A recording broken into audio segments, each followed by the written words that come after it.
Assalamualaikum, welcome back to our channel e-learning. Today we will discuss about some important accounting terms and concepts. हम अपने इस lecture में कुछ important terms और concepts के बारे में डिस्कस करेंगे कि कौन सी अकाउंटिंग की जो टर्म्स हैं जो आप बार बार इस सीरीज़ में देखेंगे सुनेंगे और जिसके मतलब आपको मुकम्मल ना होना बहुत ही ज़रूरी है. सो here we go. Here is our first term which is business entity. हमारे पास हमारी पहली जो टर्म है इस बिजनेस एंटिटी. बिजनेस एंटिटी क्या है? बिजनेस एंटिटी एक ऐसा वर्ड है जो आप बार बार पढ़ते भी होंगे, सुनते भी होंगे अपनी नॉर्मल लाइफ में. बिजनेस के बारे में तो हमने लास्ट टाइम डिस्कस कर लिया था. Business is any legal activity. ये एक ऐसी लीगल एक्टिविटी है which is done for the sake of earning profit, के जिसका पर्पस प्रॉफिट अर्न करना हो. So what is business entity? अब हम देखेंगे कि बिजनेस एंटिटी क्या है. इससे पहले कि मैं यहाँ पे प्रॉपरली डिटेल में आपको समझाऊँ, आपको एक दो चीज़ें बताऊँगी कि जो बिजनेस है वो हमारे पास एक सेपरेट पर्सन कंसीडर किया जाता है. सेपरेट पर्सन मीन्स कि ये अपने ऑनर से सेपरेट होता है. इसकी अपनी लाइबिलिटीज़ होती हैं अपने ऑनर से सेपरेटली. इसके अपनी प्रॉफिट होता है, इसका अपना लॉस होता है. ये जो भी डीलिंग करता है अपने नाम पे करता है, ये अपने ऑनर के नाम पे नहीं करता. इट्स मीन्स कि ये पूरी की पूरी एक सेपरेट पर्सनैलिटी, एक पूरा सेपरेट पर्सन कंसीडर किया जाता है. So now we come to that. Business entity is profit making organisations.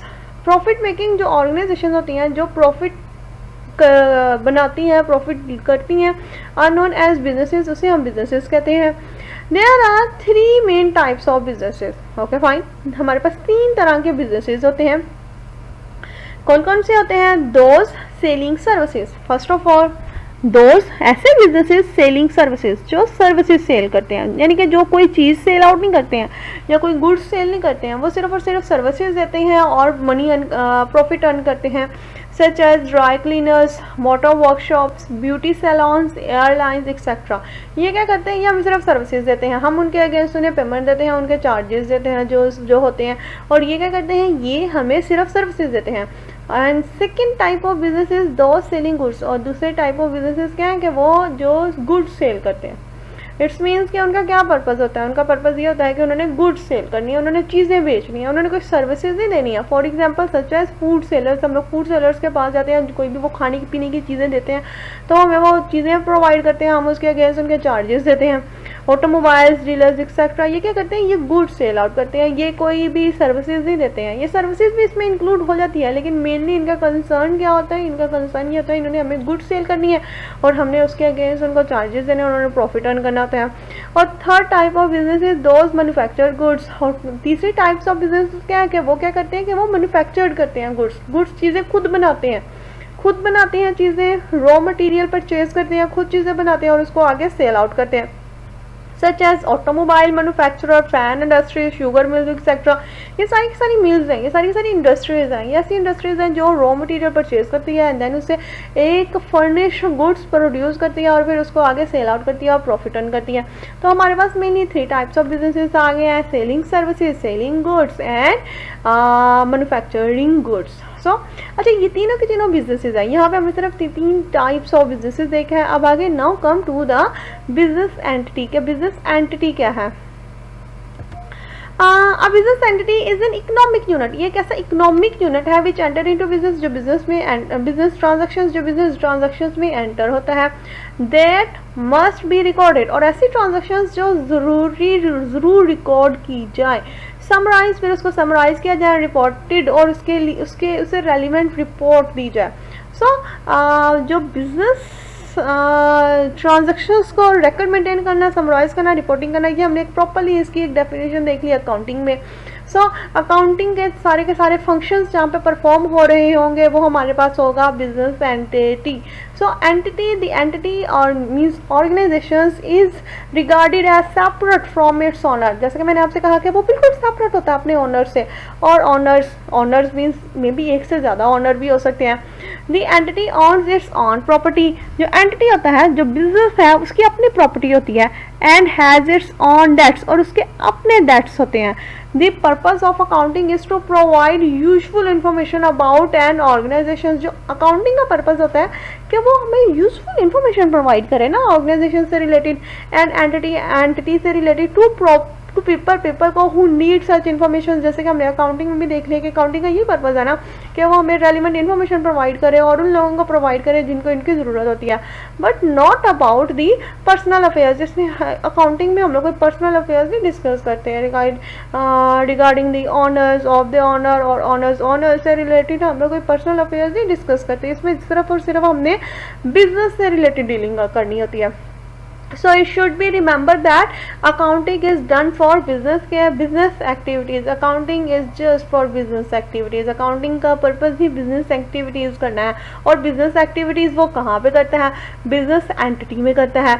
और business entity एक separate person है जो separate है अपने owner और owner से। What is happening in the business organization? Business organization में क्या हो रहा है? It is not concerned with the personal और private।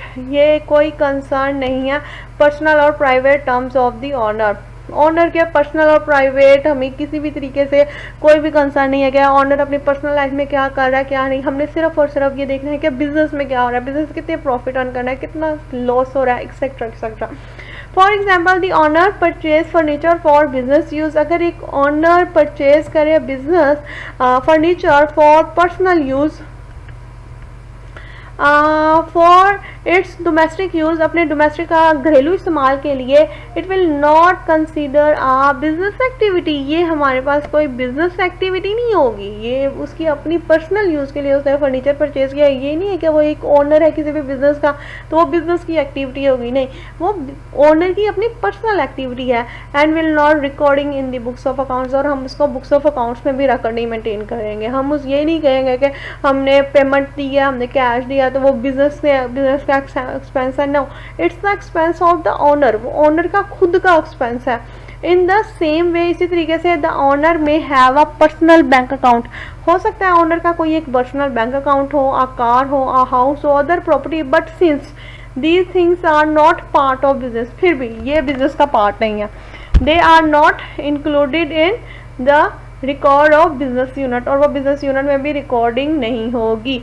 So such organizations for which accounting is done is an independent entity। तो organizations की एक अपनी एक आजादाना entity है, separate from its owner, अपने owner से बहुत separate है। मैनेजर्स से, जितने भी मैनेजर्स उसमें काम कर रहे हैं, कस्टमर्स अपने कस्टमर से बिल्कुल सेपरेट है, बिल्कुल एक आर्टिफिशियल पर्सनल के तौर पर ये काम करता है। क्रेडिटर्स अपने creditors and all the persons and entities with which it deals, वो सारे के सारे पर्सनल्स और एंटिटीज़ जिनके साथ ये डील आउट करता है, बिजनेस उनसे बहुत सेपरेट है। So we have discuss about the entity, business entity क्या है? Business entity, business entity means कि ये एक ऐसा इकोनॉमिक यूनिट है which enter into business transactions, जो बिजनेस ट्रांजैक्शंस करता है और वो सेपरेट है अपने ओनर से। वो ओनर्स की पर्सनल लाइफ से कुछ भी उससे रिलेशन नहीं होता, कोई भी लिंक नहीं होता। So hope so you all are understand about business entity. Now comes to the forms of business organisations. So what is the forms क्या होती हैं और बिजनेस ऑर्गेनाइजेशंस की क्या फॉर्म्स हैं? फॉर्म्स मीन कि किस तरह का बिजनेस, किस तरीके किस तरह का बिजनेस हो सकता है। Like forms mean is just like that कि रदर ये बिजनेस है एक ओनर हो इस बिजनेस का, एक से ज़्यादा हो, या बहुत ज़्यादा ओनर्स हों इसके। So we will discuss about forms of business organisation means के किस तरीके से बिजनेस ऑर्गेनाइजेशंस को ऑपरेट किया जा रहा है, वेरी वेल इजीली, कि किस तरीके से बिजनेस को ऑपरेट किया जा रहा है या कौन कौन इसको ऑपरेट कर रहा है। So there are 3 main forms of business organisations की 3 मेन फॉर्म्स है। Here is this first one, single और सॉल प्रोप्राइटरशिप। सिंगल और सॉल प्रोप्राइटरशिप मीन्स कि जिसका वन ओनर है, जो सिंगल तौर पर, जो सिंगली खुद ही पूरे के पूरे बिजनेस को हैंडल कर रहा है। द सिंपलेस्ट फॉर्म, ये बहुत ही सिंपलेस्ट फॉर्म ऑफ बिजनेस है। Organisations to organise and operate is the single और सॉल प्रोप्राइटरशिप्स, ये बहुत ही हमारे पास सिंपलेस्ट फॉर्म ऑफ बिजनेस है। इसकी बिल्कुल ये ऐसे एग्जांपल है कि जैसे कोई भी दुकानदार कोई भी इंसान एक दुकान ओपन कर ले, तो वो उसका एक दुकानदार एक ही सिंगल अपने वो कारोबार का ओनर होता है, सिंगल सॉल प्रोप्राइटरशिप होती है उसमें, और वो किसी को भी आंसरेबल नहीं होता। वो जितने का जितना भी प्रॉफिट बिजनेस से वो अर्न करता है वो खुद ही उसको यूज़ करता है, और जितने के जितना उसे लॉस अगर बियर होता है इस बिजनेस में तो वो खुद ही बियर आउट करता है। सो उसके साथ किसी भी तरह की कोई शेयरिंग नहीं होती, कि वो किसी के साथ शेयरिंग नहीं करता, वो सिंगली तौर पर खुद ही रिस्पॉन्सिबल होता है हर चीज़ के लिए। सो सिंगल और सॉल प्रोप्राइटरशिप्स बहुत सिंपल फॉर्म ऑफ बिजनेस है, ये इतनी एक्सपेंडेड नहीं है, ये इतनी कॉम्प्लेक्स नहीं है, ये सबसे ज़्यादा सिंपल फॉर्म ऑफ बिजनेस है। इसमें बिजनेस का जो ऑनर होता है वो किसी को आंसरेबल नहीं होता। This is the most common form, और ये बहुत कॉमन फॉर्म है। ये नॉर्मली लोग ज़्यादातर यही फॉर्म ऑफ बिजनेस लोग अडॉप्ट करते हैं और कोशिश करते हैं कि वो इसी पे ही रहे as compare to the other form of business. Form of ownership and its found in business such as small retail. ये कहाँ पे पाया जाता है ये बिजनेस? मैंने जैसे आपको अभी डिस्कस किया कि ये दुकानदार या स्मॉल रिटेल शॉप्स में होती है, सर्विस स्टेशन या कोई भी ऐसे सर्विस स्टेशन मीन्स जहाँ पे सर्विसेज प्रोवाइड की जाती हैं, लाइक हमें कोई भी सर्विसेज प्रोवाइड की जाती हैं, वहाँ पे ये सिंगल या सॉल प्रोप्राइटरशिप बिजनेस पाया जाता है। The owner is the only one in control and makes all the management decisions, और वो ओनर ही सब कुछ करता है, सारे के सारे डिसीजंस वो अकेला ओनर ही डिसीजंस करता है, वो अकेला ओनर ही करता है, वो अकेला ओनर ही रिस्पॉन्सिबल होता है। सो सिंगल और सॉल प्रोप्राइटरशिप्स, आफ्टर सिंगल और sole proprietorships here we come with the partnership business. Partnership, इन पार्टनरशिप से हमें मालूम हो गया कि पार्टनरशिप मीन्स कि इसमें हमारी पार्टनरशिप होती है किसी और के साथ। In partnerships ownership is divided between, ownership जो होती है इज डिवाइडेड बिटवीन, वो डिवाइड होती है बिटवीन टू और मोर, दो या दो से ज़्यादा पर्सनस के दरमियान, हु एग्री, जो एग्री करते हैं टू शेयर देयर, क्या वो शेयर करेंगे their property and skills to start and operate business, जिसमें वो ये एग्री करते हैं कि वो शेयर करेंगे अपनी property and skills. Property means property में काफ़ी चीज़ें इंक्लूड हो जाती हैं। प्रॉपर्टी में एक स्पेसिफिक पीस ऑफ लैंड आ जाता है, प्रॉपर्टी में फर्नीचर, कोई भी एसेसरीज आ जाती हैं, प्रॉपर्टी में ही हमारे पास मॉनेटरी टर्म्स में रुपया पैसा भी आ जाता है, और स्किल्स में मुख्तलिफ स्किल्स आ जाती हैं। लाइक स्किल्स में हमारे पास मैनेजमेंट स्किल्स आ जाती हैं, स्किल्स में हमारे पास उस बिज़नेस को ऑपरेट करने के लिहाज से कोई भी चीज़ का अगर वो बिज़नेस है, लाइक प्रोडक्शन करने, किसी कोई चीज़ को प्रोड्यूस करना है, तो वो उसके लिहाज से स्किल्स प्रोवाइड की जाती हैं। सो इसमें क्या होता है, इसमें कुछ पार्टीज कुछ पर्सन्स ये एग्री करते हैं कि वो अपनी प्रॉपर्टी शेयर करेंगे, और कुछ कहते हैं कि हम लोग अपनी स्किल्स लेकर आएंगे और उसके बाद में हम लोग ये एक बिज़नेस स्टार्ट करेंगे और हम लोग इसमें प्रॉफिट और लॉस शेयर आउट करेंगे to start and operate a business को ऑपरेट करने के लिए। ये एक बहुत सिंपल ये भी इतनी कॉम्प्लेक्स नहीं है, ये भी एक simple he form of business है। फॉर एग्ज़ाम्पल अगर हम लोग इसके बारे में देखें तो जैसे कि कोई भी दो से ज़्यादा पर्सन्स आपस में मिल जाएं और वो कहें कि मेरे पास रुपया है, पैसा है, और दूसरा कहे हाँ जी मुझे इसको एक ख़ास किस्म की मेरे पास स्किल्स है, मैं इससे ये चीज़ें बना सकता हूँ, मैं इसे ऑपरेट कर सकता हूँ, तो वो दोनों मिलकर एक बिज़नेस स्टार्ट कर लें, एक बिज़नेस यूनिट बना लें। So it's a partnership business, और वो दोनों ही फिर बाद में जितना भी प्रॉफिट होगा आप एक स्पेसिफिक रेशियो के लिहाज से उसमें प्रॉफिट को शेयर आउट करेंगे और उस लॉस को भी बियर करेंगे। लाइक द सिंगल प्रोप्राइटरशिप, जिस तरह से सिंगल प्रोप्राइटरशिप है, पार्टनरशिप बिजनेस इज सिंपल और ऑर्गेनाइज। ये इतना कॉम्प्लेक्स नहीं होता, ये भी सिंपल ही होता है। Now come to the next, which is joint stock company. What is joint stock company? Joint stock company is formed under the Companies Ordinance 1984. First of all, joint stock company अगर किसी ने भी start करनी है तो अपनी उस company को रजिस्टर्ड करवाएगा, लेकिन इसका मतलब ये नहीं है कि बाकी जो हमने पहले फॉर्म्स ऑफ बिजनेस देखे वो रजिस्टर्ड नहीं होते हैं, वो भी रजिस्टर्ड होते हैं, लेकिन इसके लिए फर्स्ट ऑफ ऑल कंपल्सरी होता है कि इसे रजिस्टर्ड करवाना बहुत ही ज़रूरी है। So joint stock company is registered under the companies ordinance 1984, या 1984 के तहत रजिस्टर्ड होता है and has the legal right, और उसके पास लीगल राइट होता है to act as a person, कि वो एक पर्सन के तौर पर एक्ट करेगा, कि वो खुद ही एक सेपरेट पर्सन के तौर पर एक्ट करेगा। जॉइंट स्टॉक कंपनी एक आर्टिफिशियल पर्सन कहलाएगा। It may be owned by many peoples, ये हो सकता है ये काफ़ी लोगों से चलाया जा रहा है joint stock company. A company has its own name, इसका एक अपना नाम होगा, इन विच इट कैन बाय, जिसमें वो चीज़ें खरीदेगा, ऑन अपनी मलकियत में भी रखेगा, एंड सेल प्रॉपर्टी, और सेल भी करेगा प्रॉपर्टी को। प्रॉपर्टी में फिर मैंने वही कहा कि property means property doesn't mean कि it was a piece of land. Property it's also included many other accessories, money etcetera. Make contracts, और वो उसमें कॉन्ट्रैक्ट भी करेगा, बोरो मनी पैसे भी लेगा, एंड टेक कोर्ट एक्शंस, और एक्शंस भी लेगा। The persons who have made investment in the company are known as shareholders. ये शेयर होल्डर्स के बारे में तो आपको मालूम ही होगा कि कंपनी के जो जितने भी लोग उसमें इन्वेस्टमेंट करेंगे वो उसके शेयर होल्डर्स होंगे। तो हम इसके बारे में भी आगे मुकम्मल डिटेल में भी देखेंगे। हमारे पास एक शेयर होल्डर्स होते हैं, वो क्या है, स्टॉक होल्डर्स हैं, वो क्या है, कंपनी सेक्शन में या फॉर्मेशन कैसे होते हैं, each and everything we will discuss in later. So there are three forms of businesses. First one is single or sole proprietorships, जिसमें single ownership होती है ना, and the second one is partnership, and third one is joint stock company. Hope so you all understand what is the forms of business organizations. ये सारी की सारी हमने देखी business entity में। business entity में हमने इसको अच्छे से डिस्कस किया। business entity हमारी एक बहुत ही अहम टर्म थी जिसके बारे में हमें मुकम्मल ना होना बहुत ज़रूरी था।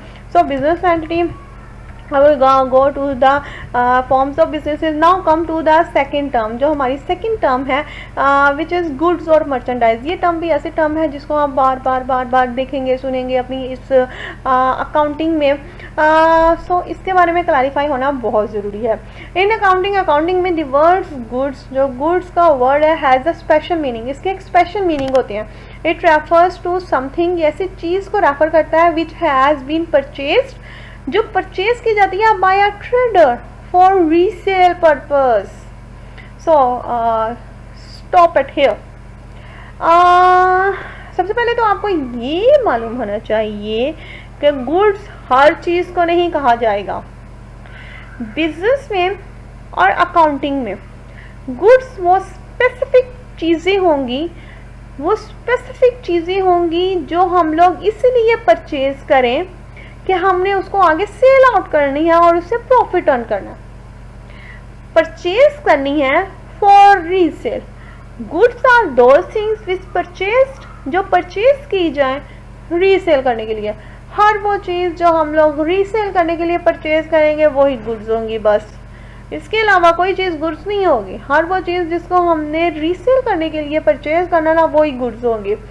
और एनीथिंग, और कोई भी चीज़ विच हैज़ बीन मैन्युफैक्चर्ड, या वो हम लोग खुद ही बना लें लेकिन उसका पर्पज़ वही हो, फॉर सेलिंग पर्पज़, वो चीज़ें गुड्स कहलाएंगी। अब हर चीज़ गुड्स नहीं होगी। अब बिज़नेस में ये नहीं है कि हमारे बिज़नेस में अब फर्नीचर हमने रखा हुआ है या कुछ और हमारी प्रॉपर्टी है तो वो भी गुड्स कहलाएंगी, नहीं। बिज़नेस क्या चीज़ सेल कर रहा है वो चीज़ गुड्स होगी। फॉर एग्जाम्पल, जैसा कि इफ़ अ ट्रेडर, अगर ट्रेडर परचेजेस फर्नीचर, अगर वो अपना परचेजेस करता है furniture for use in business, business में इस्तेमाल करने के लिए, it's means it's purpose not to sell it, it's purpose is to use in the business, उसने इसे बिजनेस में यूज करना है। It will not be regarded as goods, हम इसे गुड्स नहीं कहेंगे। बट लेकिन if it is purchase for resale, लेकिन अगर वो रीसेल करने के लिए परचेज करता है ना, it will be regarded as goods, फिर हम उसे गुड्स कहेंगे।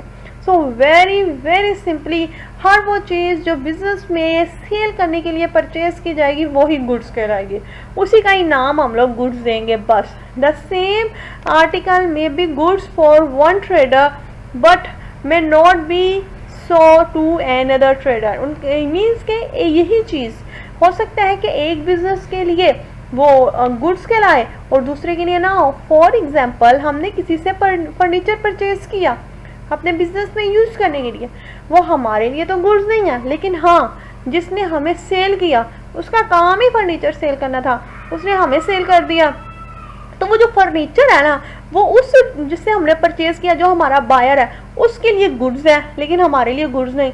For example, furniture is not goods for a book seller, furniture book seller के लिए गुड्स नहीं है, बट लेकिन it will be regarded as goods to furniture dealer, लेकिन वो फर्नीचर जो फर्नीचर में डील आउट करता है उसके लिए गुड्स है। Hope so you all are understand what is goods और मर्चेंडाइज। हम इसको दोनों ही नाम दे सकते हैं, गुड्स भी हम इसे कह सकते हैं और मर्चेंडाइज भी कह सकते हैं। सो दस हमारे पास कुछ एग्जाम्पल्स हैं regarding this one, goods or merchandise से related. First one is cloth will be goods to cloth dealer. जो क्लॉथ्स का डीलर क्लॉथ्स में डीलिंग करेगा तो क्लॉथ्स उसके लिए गुड्स होंगी. Watches will be goods to watch dealer. जो डीलर वॉचेस में डील आउट करेगा वॉचेस उसके लिए गुड्स होंगी. Books will be goods to a book seller. Books किसके लिए गुड्स होंगी? बुक सेलर के लिए. Stationery will be goods to a stationery dealer. Stationery dealer की गुड्स क्या होंगी? उसकी स्टेशनरी, उसकी दुकान में पड़ा हुआ बाकी कोई सामान नहीं होगा, सिर्फ वो जो स्टेशनरी जो वो सेल आउट कर रहा है, जो उसने परचेज ही सेल करने के लिए की है, तो वही उसके लिए गुड्स होंगी. बट वॉचेस, बुक्स और stationery will not be considered as good to a cloth dealer. लेकिन ये क्लॉथ डीलर जिसका काम क्लॉथ में डील आउट करना है, उसके लिए ये जो वॉच है, बुक्स है, स्टेशनरी है, वो गुड्स नहीं होंगी. मीन्स क्या, जो बिजनेस में हम लोग चीज़ें परचेज इसलिए कर रहे हैं ना कि हमने उसे सेल आउट करना है, वही हमारी उस बिज़नेस का वही गुड्स होंगी. उसके अलावा कुछ भी नहीं, कुछ भी नहीं. परचेज हम लोग जो कुछ मर्जी करें, बिजनेस परचेज जो कुछ मर्जी कर, लेकिन बिजनेस परचेज अगर कोई चीज़ें सेल आउट करने के लिए करेगा ना, फिर वो गुड्स और मर्चेंडाइज कहलाएंगी. Hope so you all are understand what is goods और merchandise. Now come to the next third point which is purchases. अब जैसे कि मैंने अभी कहा कि गुड्स के बारे में तो हमने देख लिया. अब हम गुड्स कहीं से तो परचेज करेंगे ना, सेल आउट करने के लिए. ये कुछ भी हम लोग परचेज तो करेंगे ही ना, तो हमें परचेज के बारे में मालूम होना ज़रूरी है. So in accounting language the word purchases has a special meaning. जिस तरीके से हमारे पास गुड्स का एक स्पेशल मीनिंग था ना, जब भी हम लोग गुड्स की बात करेंगे सो इट्स मीन्स कि वो वाली चीज़ें आ जाएंगी जो हमने सेल करनी है. इसी तरीके से जब हम परचेज के टर्म यूज़ करेंगे ना, तो purchase means what? Purchase means when saleable goods are about, कि हमने जो सेलेबल गुड्स है ना वो बाय करेंगे, वो परचेजेस कहलाएंगी. ये भी वही सेम मीनिंग है लाइक द मर्चेंडाइज और गुड्स. जिस तरह से मर्चेंडाइज और गुड्स में जो चीज़ें हमने सेल करनी होती हैं वही गुड्स कहलाती है ना, इसी तरीके से जो चीज़ें हमने सेल करने के लिए खरीदेंगे ना, वही उसे हम परचेजेस कहेंगे. बस अगर हमने कोई भी चीज़ हमने अपने बिजनेस में यूज़ करने के लिए या कुछ और पर्पज़ के लिए परचेज किया, तो वो परचेज नहीं कहलाएगी. परचेज सिर्फ वही कहलाएगी जो हमने सेल करने के लिए परचेज किया. व्हेन सेलेबल गुड्स, जब सेल होने वाली चीज़ें आर बाउट इन बिजनेस में परचेज की जाए, it is said the purchases. इससे हम परचेजेस कहेंगे. हैव बीन मेड, कि हमें परचेजेस हमने की हैं.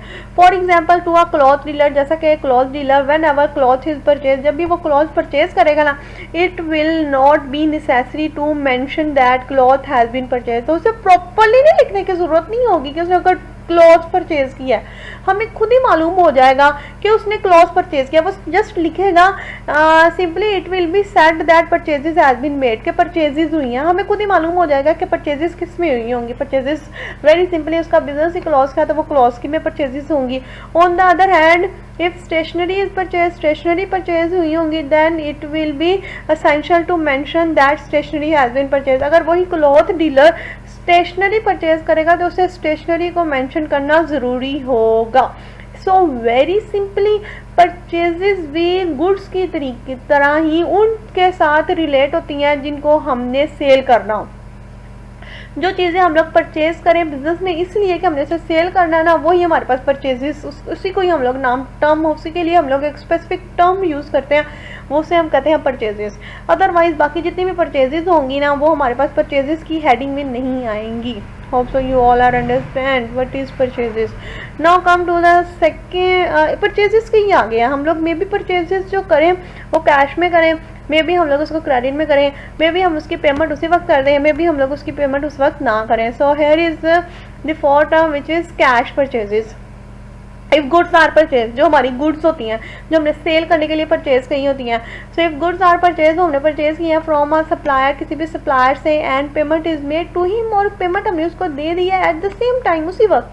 अगर हमने उनको पेमेंट उसी वक्त दे दी है ना, such purchases are known as cash purchases. तो हम वो परचेजेस को हम लोग कैश परचेजेस कहेंगे. बस जो हमने उसी वक्त, जैसे कि मैंने किसी से भी परचेज़ की है कोई भी चीज़ अपने बिजनेस में सेल करने के लिए, और मैंने उसकी पेमेंट उसी वक्त कर दी है कि ये रहे आपके पैसे, तो वो मेरे पास कैश परचेजेस होंगी उसी on the spot on the time. कोई भी एक दिन का भी डिफरेंस नहीं डाला गया। ये नहीं है कि चले मैं आज परचेज कर रही हूँ, आज मुझे डिलीवरी हो जाए सामान की और मैं आपको कल पेमेंट करूँगी। अगर वो एक दिन का भी डिफरेंस था आ गया ना, so it doesn't known as cash purchase, तब भी हम उसे कैश परचेज नहीं कहेंगे फॉर दैट पर्टिकुलर डेट। उस पर्टिकुलर डेट में भी हम उसे कैश परचेज नहीं कहेंगे।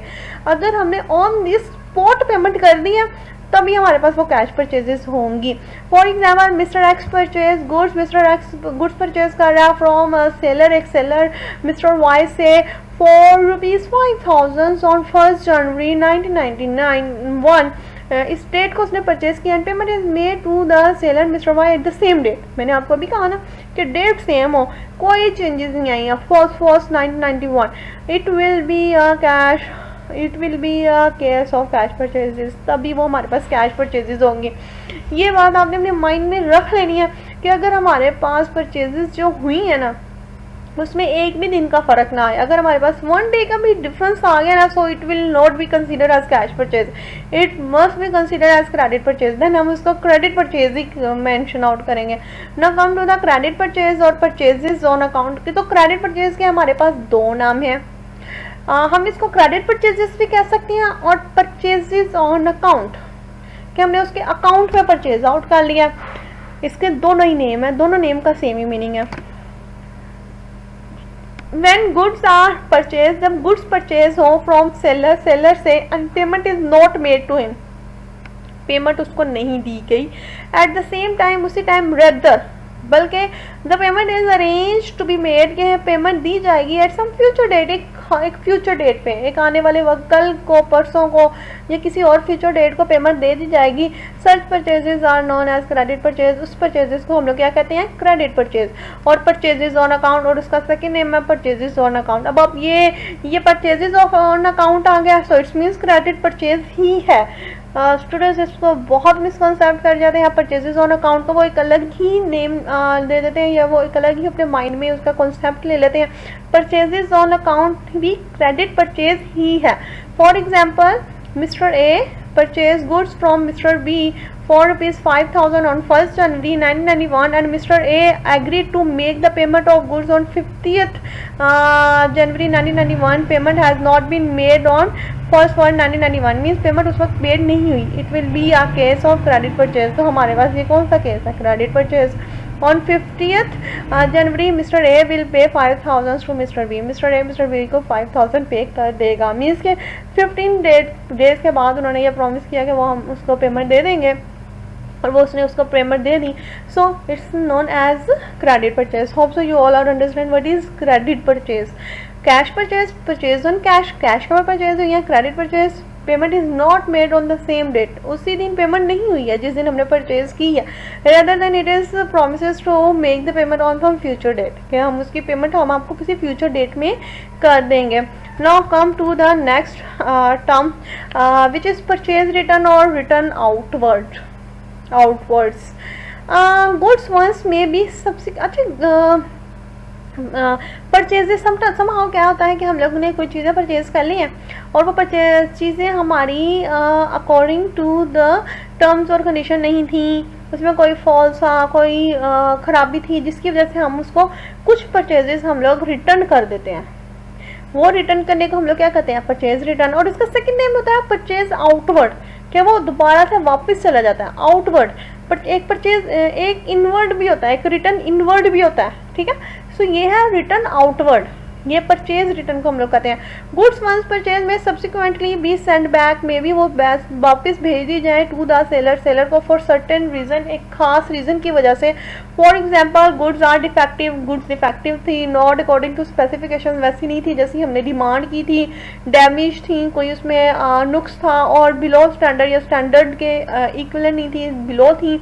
सच return of goods to the seller is known as purchase return. ऐसे रिटर्न को हम लोग क्या कहते हैं कि वो हमारे पास क्या है, परचेज रिटर्न है।